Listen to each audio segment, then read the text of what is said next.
Hi, welcome to my channel. Today we explore how a Republican presidency's potential agreement to a neutral Ukraine can dangerously empower Putin's ambitions and undermine European and global security. Agreeing to Russia's demand for a neutral Ukraine, which a new Republican presidency might do, could leave Ukraine vulnerable to Vladimir Putin's long-term goal of invading the rest of Europe. What would a Trump presidency mean for Ukraine?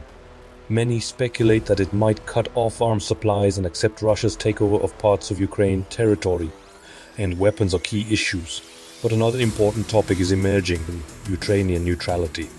Senator Vance, Trump's running mate, supported a neutral Ukraine in a June interview with the New York Times.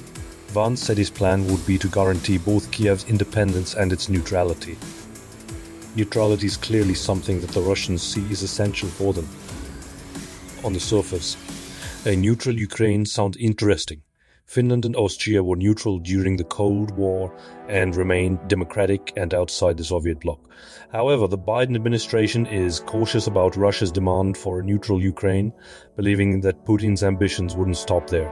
U.S. National Security Advisor Jake Sullivan said last week, "It's clear that what Russia wants now is a neutered Ukraine that cannot properly defend itself. He still wants to control Ukraine, and we will not let that happen." Russia's aim to neutralize Ukraine was clear in peace proposals from Moscow in 2022, early in the conflict. They insisted Ukraine should not join NATO and demanded that Ukraine's army be reduced to 85,000 troops, with its number of tanks severely limited. One senior Ukrainian official recalled, "They were asking that we put our weapons into warehouses that they would guard, and for a complete veto over our foreign policy." There is no sign that Russia has backed down from these demands. Ukrainians know that accepting Putin's proposals would leave their country at Moscow's mercy. But the debate about neutrality is interesting because it sheds light on discussions about ending the war in Ukraine that are happening behind the scenes. Most public debates focus on the critical issue of territory. Russia insists it will keep all the territory it currently occupies and demands further troop withdrawals, followed by an international agreement that Donetsk, Luhansk, Kherson and Zaporizhzhia regions are Russian territory. Ukraine insists on the complete restoration of its territorial integrity, including Crimea. The US and its European allies say they will support Ukraine as long as it takes and will not impose peace terms on the Ukrainians. Wars are unpredictable, so a decisive battlefield breakthrough by either Ukraine or Russia is still possible. But as things stand, it is unlikely that Ukraine will be able to reclaim all its territory by force. Ukrainians and their main Western backers know this, even if they won't admit it publicly. Making territorial concessions for peace is gaining some support among the Ukrainian public, though it is not yet a majority position. The biggest obstacle to peace isn't Ukraine's deep reluctance to make territorial concessions, although that is significant. The main issue is that Russia would still demand a settlement that involved controlling the 80% of Ukraine it didn't occupy. Ukrainians need assurances that Russia wouldn't use a peace settlement to rearm and then go back on the offensive. Until they get that, there's no chance of a serious debate in Ukraine about borders or territory. That's why security guarantees for Ukraine would be central to any future peace talks.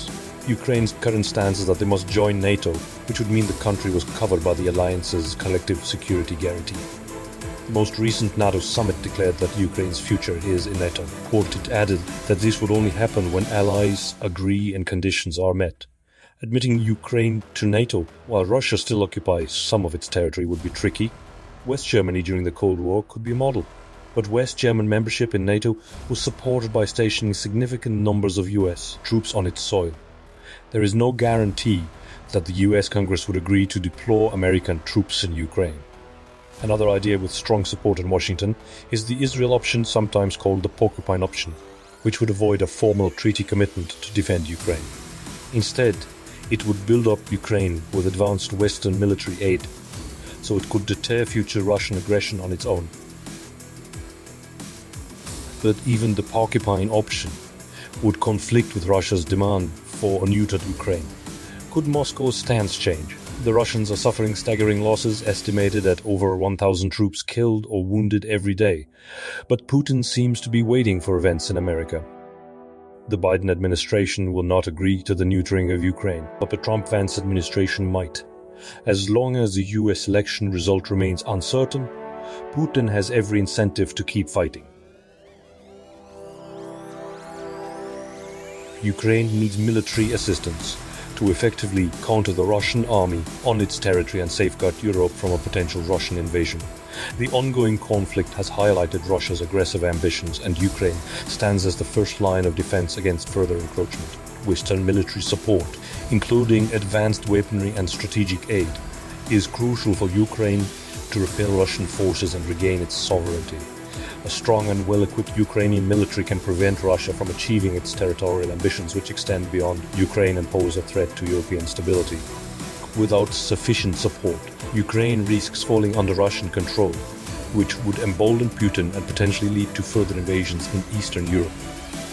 The current moment presents a unique opportunity. Russia is weakened by severe economic sanctions and heavy losses on the battlefield. Capitalizing on this vulnerability, providing Ukraine with the necessary military assistance can lead to a decisive victory. This not only protects Ukraine's sovereignty, but also reinforces international norms against aggression, ensuring a safer Europe. By helping Ukraine defend itself now, the international community can prevent a larger, more destructive conflict in the future.